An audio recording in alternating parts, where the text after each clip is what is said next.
हम भाग 4 पढ़ रहे हैं। भाग 4 के तहत क्या पढ़ रहे हैं हम? नीति निदेशक तत्व। आज उसका लास्ट यानी कि अनुच्छेद 51 पढ़ेंगे कि अनुच्छेद 51 में क्या बात है, क्या बातें कही गई हैं। भाग 4 क्या है? भाग 4 में नीति निदेशक तत्व है और नीति निदेशक तत्व में कितने से कितने अनुच्छेद हैं? 36 से लेकर 51 तक। और आज हम लास्ट 51 जो आर्टिकल है उसको पढ़ने वाले हैं। अनुच्छेद 51 क्या कहता है? अंतरराष्ट्रीय शांति व सुरक्षा की अभिवृद्धि। इंटरनेशनल लेवल पर भी आप देखते हैं राज्य के अर्थात हमारे देश के द्वारा कानून नियम बनाए जाते हैं, यानी कि जो अंतरराष्ट्रीय सुरक्षा है, शांति है, उसका प्रयास के बारे में बात की गई है अनुच्छेद 51 में। अंतरराष्ट्रीय शांति व सुरक्षा की अभिवृद्धि करना यानी कि पूरे विश्व में हमारे देश में और साथ ही साथ संपूर्ण जितने भी देश हैं उनके बीच आपसी समरसता हो, प्यार हो, लड़ाई झगड़ा ना हो, क्योंकि विश्व में शांति होना भी बहुत जरूरी है। आज का माहौल ऐसा है, इस समय का समय इस तरीके का चल रहा है कि आप अकेले ही, एक देश अकेला सोचे कि मैं अकेला ही काम कर लूंगा, अकेला ही कार्य कर लूंगा, ऐसा नहीं होता। या अगर हम अपने घर में भी हम सोचे सिर्फ हम ही कार्य कर ले, शादी होती है, फंक्शन होते हैं, रिश्तेदारों की, पड़ोसियों की, सबकी जरूरत होती है ना। अगर पड़ोसी रिश्तेदार नहीं इकट्ठा होते, गैदरिंग नहीं होती, तो लगता है कि भाई कोई फंक्शन है। इसी तरीके से पूरे देश को एकजुट रहने की आवश्यकता है और देश में शांति सुरक्षा बनी रहनी चाहिए, क्योंकि अगर किसी एक देश में भी कहीं ना कहीं कुछ भी प्रॉब्लम आती है तो कहीं ना कहीं पूरे देश पर, सभी देशों पर इम्पैक्ट पड़ता है। आप खाड़ी देश देख लीजिए, जहाँ से खाड़ी देशों में तेल बहुत मात्रा में है, वहां से तेल पेट्रोल आयात किया जाता है, भारत भी करता है और भी देश करते हैं। अगर वहां पर कोई युद्ध की स्थिति होती है, कुछ भी तरीके की अशांति फैलती है, तो इसका इम्पैक्ट सभी देशों पर पड़ेगा ना। तो क्या बात कही गई है अनुच्छेद 51 में? अंतरराष्ट्रीय शांति व सुरक्षा की अभिवृद्धि। और इसके तहत क्या क्या बातें हैं? राज्य अंतरराष्ट्रीय शांति और सुरक्षा की अभिवृद्धि का तथा राष्ट्रों के बीच न्याय संगत और सम्मानपूर्ण, क्या बात कही गई है? न्याय संगत और सम्मानपूर्ण संबंधों को बनाए रखने का, यानी कि जो दो देश हैं उनके बीच संबंध जो होंगे वो न्यायपूर्ण भी होंगे। ऐसा नहीं है हम अपने संविधान से ऊपर उठकर या किसी भी गलत तरीके से संबंध बनाएंगे जो अन्यायपूर्ण हो। न्यायपूर्ण संबंध होने चाहिए, हमारा भी भला हो, आपका भी भला हो। और भारत इसी संस्कृति पर चलता भी है, चीन की तरह नहीं है कि सिर्फ हमारा भला हो। कहीं किसी को रोजगार भी दे रहा है, किसी देश में काम भी कर रहा है, तो उस देश को ही हड़पने की नीति रहती है, उसकी उस क्षेत्र को ही लेने का कार्य करता रहता है। परंतु हम क्या है, हम अगर कहीं काम करते हैं कि कोई चीज करवाते हैं, जैसे हमने संसद भी बनवाई है बांग्लादेश की, तो हमने जो कार्य किया उसमें हम क्या करेंगे? हम वहीं के मजदूर लेते हैं, सामान लेते हैं, इससे उस देश में भी रोजगार के अवसर होते हैं। परंतु चीन क्या करता है? अपने मजदूर भेजता है, अपने सामान भेजता है, तो दोनों में बहुत डिफरेंस है। तो राष्ट्रों के बीच न्याय संगत और सम्मानपूर्ण संबंधों को बनाए रखने का, साथ ही साथ संगठित लोगों के एक दूसरे के व्यवहारों में अंतरराष्ट्रीय विधि और संधि बाध्यताओं के प्रति आदर बढ़ाने का। जब दो देश कोई संधि करते हैं आपस में, तो कोई ना कोई संधि समझौता तो साइन होता है। तो ये बात कही गई है, वो जो संधि समझौता साइन किया जाता है उसके प्रति भी आदर रखना चाहिए। हाँ, ये बात रखी गई है। संधि समझौते में क्या होता है? रूल्स और रेगुलेशन ही होते हैं ना, कि ये चीज होगी, ये चीज नहीं होगी, ऐसा हम कर सकते हैं, ये नहीं कर सकते, तो उसके आदर की भी बात रखी गई है।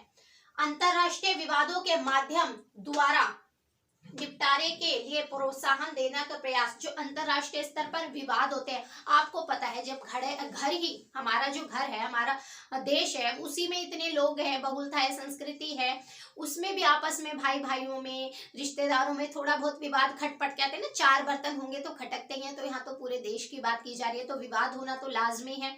तो क्या बात कही गई है? जो भी विवाद होंगे अंतरराष्ट्रीय स्तर पर, उन्हें ऐसा नहीं है कि सीधा लड़ाई के द्वारा, सीधा बंदूक की गोली पर हल करने का प्रयास किया जाएगा, नहीं। वो बिल्कुल लास्ट ऑप्शन होता है, जब कुछ कहते हैं ना, जब कोई मानता ही नहीं, जैसे पाकिस्तान हो गया, कभी कभी ऐसी हरकतें कर देता है कि मजबूर कर देता है। कोशिश यही रखनी चाहिए कि जो समझौते हो, जो वार्तालाप हो, वो बहुत आपस में समझौते के द्वारा किसी भी जो भी विवाद है, जो भी प्रॉब्लम है, उसका सॉल्यूशन आपस में बात करके निकाल लिया जाए। कोशिश पूरी यही होनी चाहिए लास्ट तक भी। क्या कहा गया है कि अंतरराष्ट्रीय विवादों के माध्यम द्वारा निपटारे के लिए प्रोत्साहन देने का प्रयास करेगा। तो ये 4 बातें अनुच्छेद 51 में की गई है। अनुच्छेद 51 है किससे संबंधित? अंतरराष्ट्रीय स्तर की जो सुरक्षा है, अभिवृद्धि है, उससे संबंधित है। क्लियर रखिएगा बात। अब बात करते हैं, हमने भाग 4 देखा। भाग 4 में क्या थे? नीति निर्देशक तत्व, अनुच्छेद 36 से 51 तक। अब हम बात करेंगे भाग 4 का।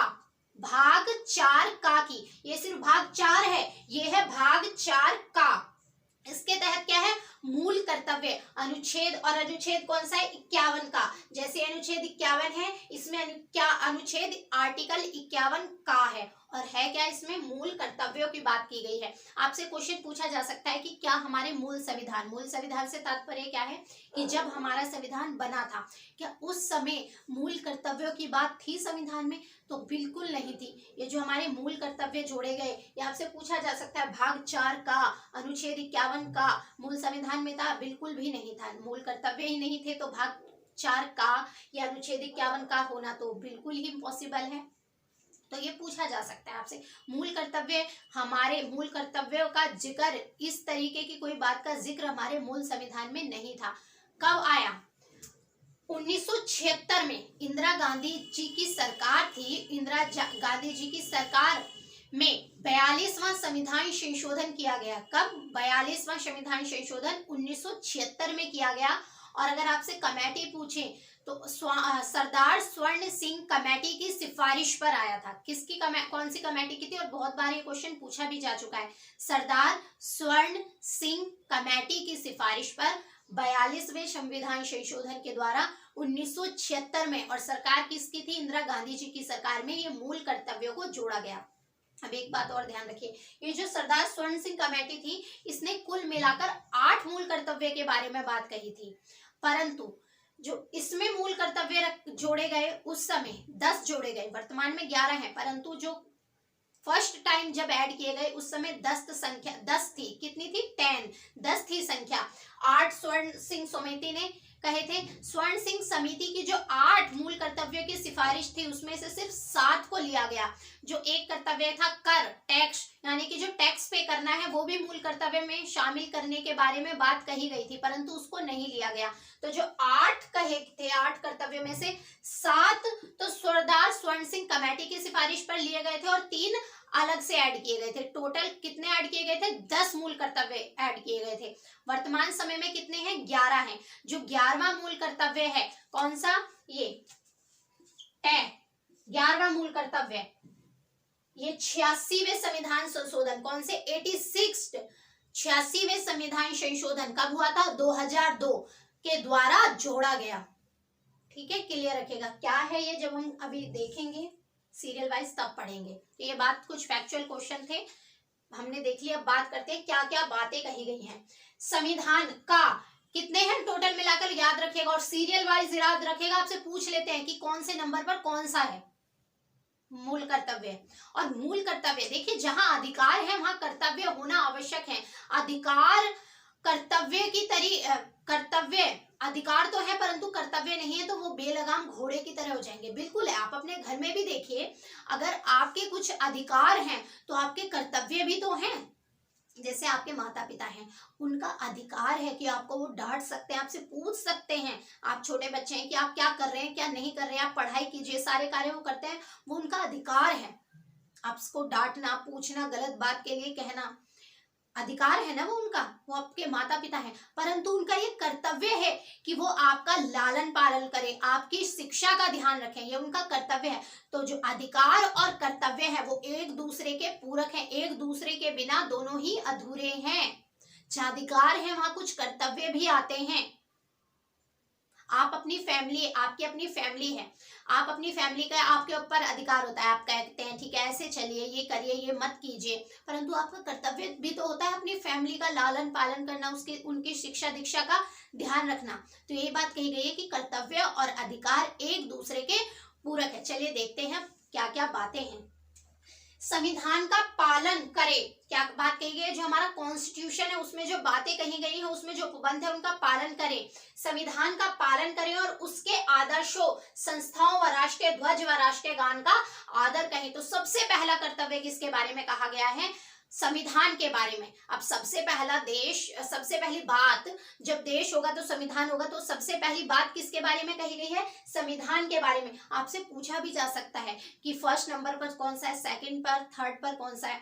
तो पहली बात क्या है? संविधान के बारे में बात की गई है कि संविधान का पालन करें और जो उसके आदर्श हैं, जो संविधान के आदर्श है उनका ध्यान रखें, उनको ध्यान में रखकर, संविधान के आदर्शों को ध्यान में रखकर कार्य करें। साथ ही साथ जो संविधान में संस्थाएं दी गई हैं उनका भी आदर करें, और जो हमारे राष्ट्रीय ध्वज है और राष्ट्रीय गान है उसका भी आदर करें। समय समय पर राष्ट्रीय ध्वज के लिए रूल्स और रेगुलेशन भी निकाले जाते हैं कि कहीं भी आप राष्ट्रीय ध्वज को इस तरीके से फेंक नहीं सकते कूड़े में, ये बनाए जाते हैं ना, तो ये इसी के तहत है। क्या है? सेकंड क्या है? स्वतंत्रता के लिए हमारे राष्ट्रीय आंदोलनों को प्रेरित करने वाले उच्च आदर्शों को हृदय में संजोए रखें और उनका पालन करें। जो भी स्वतंत्रता के लिए जिन्होंने भी भाग लिया था, चाहे वो बिस्मिल्लाह खां थे, नेहरू जी थे, गांधी जी थे, जो भी थे, उनके जो आदर्श थे, उन्होंने जो त्याग किया था, उनके आदर्शों को, उनके त्याग को और उनके प्रति अपने आदर को अपने हृदय में संजोए रखें। ये कर्तव्य है, क्योंकि उन्होंने, अगर वो ये हमें इतना सुंदर, इतना आजाद देश नहीं देते तो हम क्या करते, कैसे जी पाते, कैसे जो आज हम खुले आसमान में उड़ते हैं ना, यानी कि अपनी मनमर्जी का कार्य करते हैं, जो एजुकेशन लेनी हो वो एजुकेशन लेने हो, जहाँ घूमना है वहां घूमते हैं, अभिव्यक्ति की स्वतंत्रता है, तो ये सब चीजें नहीं होती। भारत, तीसरा क्या है? भारत की प्रभुता, एकता, अखंडता की रक्षा करें और उसे अक्षुण्ण रखें। यानी कि भारत की जो एकता और अखंडता है, हमारा भारत पूरा एक है, ये नहीं है कि एमपी अलग है, बिहार अलग है, आंध्र प्रदेश नहीं, एक है भारत, अखंड भारत है। भारत की प्रभुता, एकता और अखंडता की रक्षा करें और साथ ही साथ उसको अक्षुण्ण बनाए रखें, यानी कि उसे ऐसा ही बनाए रखने का, जो एकता का भारत है, अखंड भारत है, उसको वैसा ही बनाए रखने का प्रयास करें और उसकी रक्षा करें। अगर कोई उसकी एकता, अखंडता पर हमला करता है तो उससे उसकी रक्षा भी करने की बात कही गई है मूल कर्तव्यों में। थर्ड मूल कर्तव्य हमारा। फोर्थ क्या है? देश की रक्षा करें और आवाहन किए जाने पर राष्ट्र की सेवा करें। क्या बात कही गई है? देश की रक्षा करें और जब देश को जरूरत पड़े, देश के द्वारा आह्वान किया जाए, कहा जाए कि आपको आपकी देश को आवश्यकता है, नागरिकों को कोई प्रॉब्लम आ जाए, बिल्कुल नहीं आनी चाहिए। मैं बस एक एग्जांपल है कि अगर कुछ देश में प्रॉब्लम आ जाती है और देश आपको कहता है कि आपकी आवश्यकता है, तो आपको बिल्कुल जाना पड़ेगा। ये बात कही गई है कि देश की रक्षा करें और उसका आवाहन किए जाने पर राष्ट्र की सेवा करें। भारत के सभी लोगों में समरसता और समान भ्रातृत्व की भावना का निर्माण करें। आपस में एक दूसरे में समरसता होनी चाहिए, प्यार होना चाहिए, भावना होने, आपस में जैसे हम घर परिवार में प्यार होता है, एक दूसरे के प्रति कर्तव्य होते हैं, समर्पण होता है, इज्जत होती है, भाईचारा होता है, यही चीज देश में भी होनी चाहिए। जब देश में ये चीज होगी तो देश एक अखंड भारत के रूप में बना रहेगा, उसकी एकता और अखंडता कायम रहेगी। तथा जो धर्म, भाषा और प्रदेश या वर्ग पर आधारित सभी भेदभाव से परे हो। और ये जो भावना है, ये जो भ्रातृत्व की भावना है, इसमें धर्म, जाति, लिंग, किसी भी तरीके का कोई विभेद नहीं होना चाहिए। ना कोई जाति का, ना धर्म का, ना ऊंचे का, छोटे का, बड़े का, किसी भी तरीके का कोई भेद नहीं होना चाहिए। तथा ऐसी प्रथाओं का त्याग करें जो स्त्रियों के सम्मान के विरुद्ध हो। वो प्रथाएं जैसे आप हाल ही में देखते हैं, कुछ समय हो गया, 3 तलाक के बारे में। 3 तलाक, तलाक ए बिद्दत पूछा भी जाता है, जो 3 तलाक में तलाक ए बिद्दत है उसको असंवैधानिक करार दे दिया गया। तो यही बात की गई क्योंकि उससे कहीं ना कहीं महिलाओं के आत्मसम्मान की पर एक चोट लग रही थी, एक ठेस पहुंच रही थी। तो ये बात कही भी गई है कि ऐसी प्रथाओं का त्याग करें। तो वह एक प्रथा ही थी ना, तो उस प्रथाओं को त्याग करने की बात भी हमारे संविधान में कही गई है कि ऐसी प्रथाओं का त्याग करें जो स्त्रियों के सम्मान के विरुद्ध हो। हमारी सामासिक, कौन सी? सामासिक यानी कि मेल मिलाप वाली संस्कृति हमारे। आप देखते हैं कोई भी त्योहार हो, छुट्टियां भी सभी की होती है। अगर क्रिश्चियन है तो बड़ा दिन होता है ना 25 दिसंबर, तो चाहे आपके स्कूल में हिंदू पढ़ रहा हो, मुस्लिम पढ़ रहा हो, सिख पढ़ रहा हो, सभी की छुट्टी होगी। दिवाली है सबकी छुट्टी होगी, ईद है सबकी। तो ये क्या होता है? सामासिक संस्कृति। हम हिंदू हैं, हो सकता है पड़ोस में कोई मुसलमान रहता हो, हम मुसलमान हैं, पड़ोस में कोई हिंदू रहता हो। तो इस तरीके की, यानी कि कोई भी त्योहार है, कोई भी फेस्टिवल है, मिलजुल कर मनाना। हमारी सामाजिक संस्कृति, क्योंकि हमारी सामाजिक संस्कृति है मेल जुलाव वाली, आपस में कनेक्टेड संस्कृति, सामाजिक संस्कृति की गौरवशाली परंपरा का महत्व समझें और उसका परिरक्षण करें। जो अपनी संस्कृति है, सामाजिक संस्कृति है, आपस में मेल जोल वाली संस्कृति है, उसका जो महत्व है वो समझें, उसका परिरक्षण भी करें, उसका महत्व भी समझें और उसका परिरक्षण भी करें, ताकि जो हमारी संस्कृति है वो बने रहे, आज भी बनी रहे और आगे आने वाली जो पीढ़ियां हैं उस तक भी बनी रहे। प्राकृतिक पर्यावरण की, अब नेक्स्ट क्या है, प्राकृतिक पर्यावरण की, जिसके अंतर्गत वन, झील, नदी व वन्य जीव है। क्या क्या बातें कही गई है, प्राकृतिक पर्यावरण के अंतर्गत क्या क्या रखा गया है, वन, झील, नदी व वन्य जीव है, रक्षा करें। प्राकृतिक पर्यावरण की रक्षा के बारे में बात की गई और ये बात हमारे जो हमने नीति निदेशक तत्व पढ़े हैं उसमें भी कही गई है, क्लियर रखिएगा बात। तो प्राकृतिक पर्यावरण की, जिसके अंतर्गत वन, झील, नदी व वन्य जीव हैं, रक्षा करें और उनका संवर्धन करें तथा प्राणी मात्र के प्रति दया का भाव रखें। आप देखते हैं जीव जंतु होते हैं, आज जल्लीकट्टू जैसे आप देखते हैं साउथ इंडिया में जल्लीकट्टू हो गया, तो बहुत सारे ऐसे फेस्टिवल मनाए जाते हैं जिसमें कहीं ना कहीं पशुओं को चोट वगैरह लगती है। तो इसका भी वो समय समय पर जो कानून बनाए जाते हैं कि ऐसा नहीं होना चाहिए, या रिस्ट्रिक्शन लगाए जाते हैं या फिर कुछ गाइडलाइंस जारी की जाती हैं, तो वो इसी आर्टिकल के तहत है, क्लियर। वैज्ञानिक दृष्टिकोण, मानववाद और ज्ञानार्जन तथा सुधार की भावना का विकास करें। तो क्या बात कही गई है, एक बार दोबारा पढ़ते हैं कि वैज्ञानिक दृष्टिकोण, मानववाद और ज्ञानार्जन तथा सुधार की भावना का विकास करें। जो वर्तमान समय में है उसमें सुधार करने का प्रयास करें, वैज्ञानिक दृष्टिकोण अपनाएं। तर्क अर्थात तर्क, क्या है, क्यों है, कैसा है। वैज्ञानिक दृष्टिकोण में क्या होता है कि ये चीज है तो क्यों है, हवा चलती है क्यों चलती है, बारिश आती है क्यों आती है, कैसे आती है।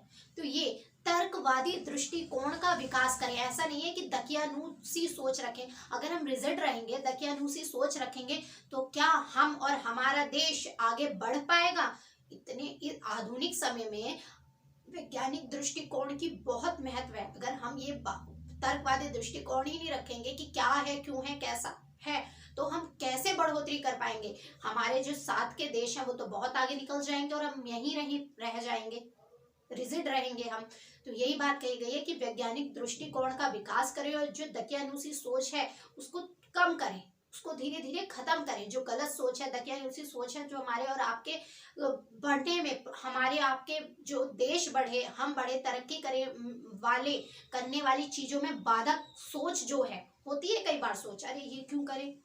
आप पहले देखते हैं हिस्ट्री में, आप देखेंगे कि बहुत सारे बाहर के लोगों ने ही देशों को खोजा है। हमारे देश के लोगों ने ऐसा नहीं है कि कुछ चीज खोजी है कि पहले, मतलब खोजना तो दूर, पहले बाहर ही नहीं जाते थे, क्योंकि ये कहा जाता था कि हम नदी पार नहीं कर सकते, पैर नहीं रख सकते, अब हम मर जाएंगे। इस तरीके की सोच थी। आप हिस्ट्री पढ़ेंगे तब आपको बताया जाएगा कि इस तरीके की सोच थी। इस कारण वो नदी, मतलब ये जो समुद्र है, बड़े बड़े समुद्र, उनको पार नहीं करते थे। अब समुद्र पार नहीं करेंगे, नौका में नहीं बैठेंगे, जहाज में नहीं बैठेंगे, तो कैसे आप किसी चीज की खोज कर पाएंगे। तभी आपने देखा भारत की खोज का भी किसी और को श्रेय जाता है, जो पहले से था, परंतु खोजा किसी विदेशी ने।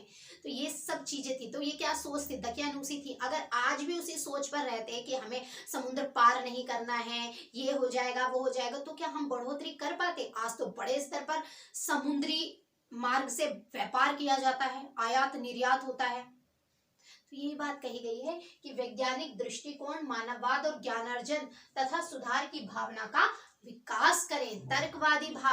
तर्कवादी होनी चाहिए सोच, क्यों है, कैसे है। अगर हम ये नहीं सोच पाते, बारिश कैसे आती है, हवा कैसे चलती है, पर्वत कैसे बने, पहाड़ कैसे, ज्योग्राफी जैसा इंटरेस्टिंग सब्जेक्ट पढ़ पाते, नहीं पढ़ पाते ना।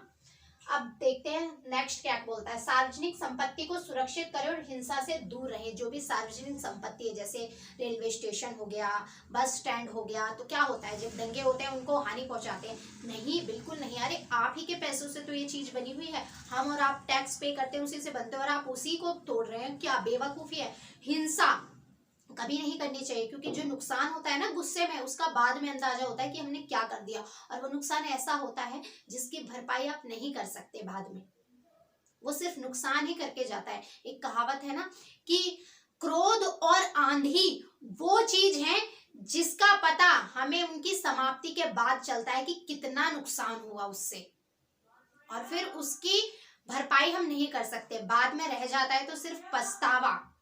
क्लियर रखिएगा। तो क्या बात कही गई है यहाँ पर, सार्वजनिक संपत्ति को सुरक्षित रखें और हिंसा से दूर रहें।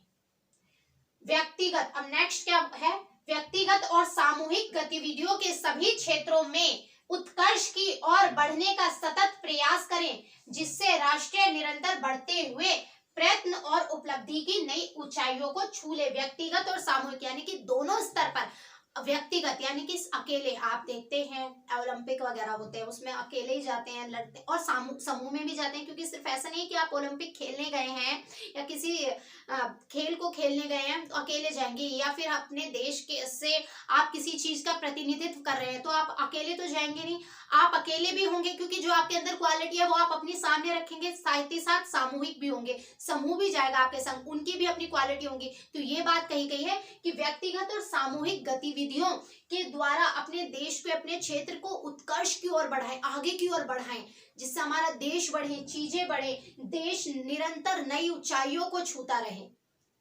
ये बात इसमें कही गई कि इस तरीके के प्रयास करें। जब हम बढ़ेंगे, अपनी सोच बढ़ाएंगे, अच्छे अच्छे कार्य करेंगे तो हम तरक्की करेंगे, हमारा देश तरक्की करेगा, और देश का जो नाम है वो पूरे वर्ल्ड में होगा कि भारत देश देखिए कितना अच्छा है। तो ये बात कही गई है, ठीक है। और अब सबसे लास्ट में क्या है, आर्टिकल 11 क्या कहता है, जो बाद में जोड़ा गया था। पहले सिर्फ 10 थे, कितने थे पहले, सिर्फ 10 थे।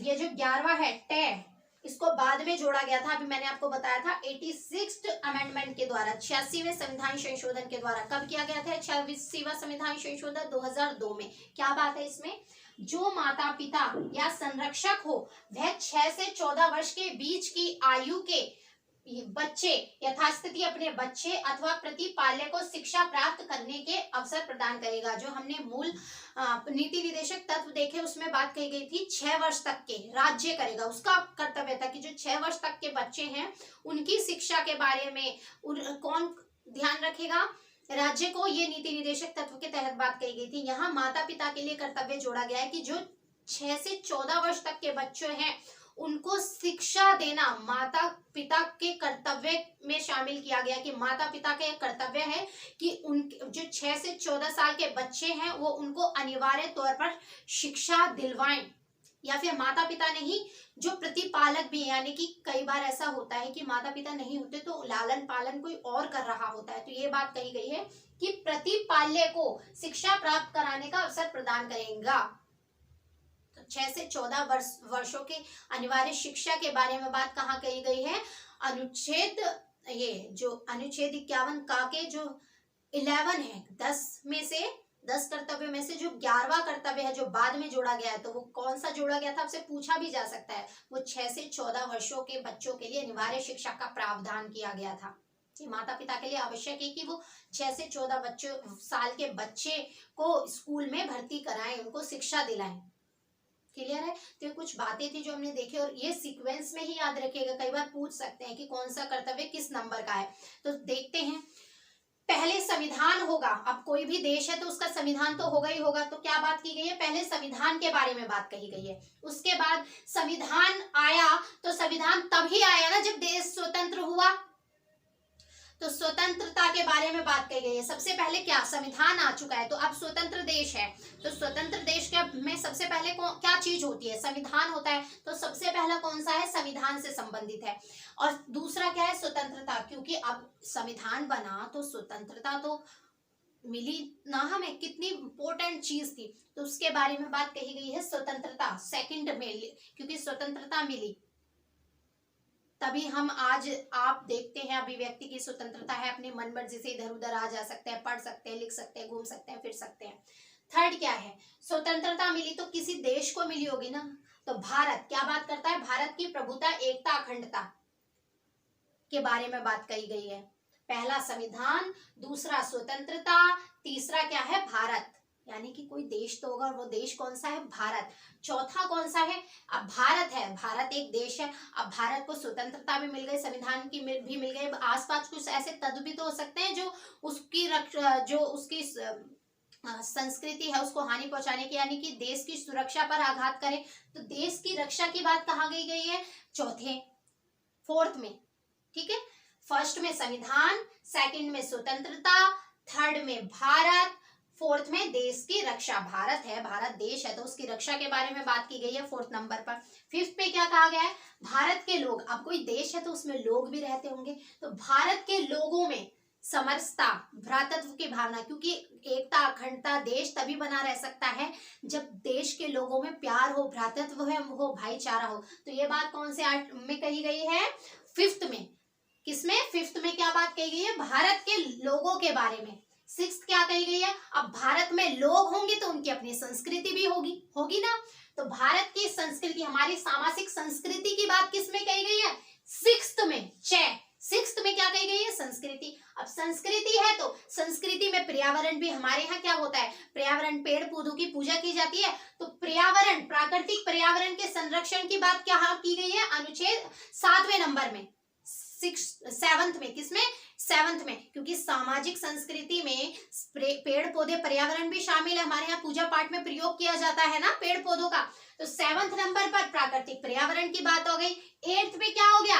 अब प्राकृतिक है, सामाजिक है, संस्कृति। अब आगे बढ़ने के लिए हमारे को तर्कवादी दृष्टिकोण भी तो अपनाना चाहिए, वैज्ञानिक दृष्टिकोण आगे बढ़ने के लिए आवश्यक है। तो एट्थ नंबर पर क्या बात कर दी गई है? वैज्ञानिक दृष्टिकोण की बात की गई है।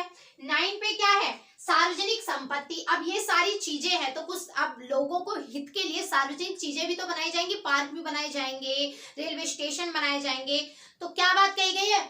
9 में सार्वजनिक संपत्ति के बारे में बात कर दी गई है। 10 में क्या है? व्यक्तिगत। अब सार्वजनिक हो गया, देश हो गया, अखंडता हो गया, व्यक्ति के कुछ व्यक्तिगत तौर पर भी तो कुछ कर्तव्य होंगे, व्यक्तिगत और सामूहिक तौर पर कर्तव्य, तो उनके बारे में बात कर दी गई है 10 में। अब सबसे लास्ट में क्या बात की गई है? जो माता पिता हैं, अब माता पिता सब आ गए, यानी कि व्यक्तिगत और सामूहिक को छोड़कर भी अब सिर्फ माता पिता के बारे में, सिर्फ 2 के बारे में, प्रतिपालक या फिर जो आपका लालन पालन के बारे में बात कर दी गई है, शिक्षा के बारे में बात कर दी गई है। कहा गया है ना 6 से 14 साल तक के बच्चों के लिए अनिवार्य शिक्षा। तो ये सारी बातें हैं, आपको ऐसे ही क्लियर सीक्वेंस में याद रखना होगा, पूछ भी लेते हैं कि ये किस नंबर पर आता है। तो आई होप जो मैंने आपको समझाने की कोशिश की है वो आप समझ गए होंगे। चलिए आज के लिए इतने रखते हैं।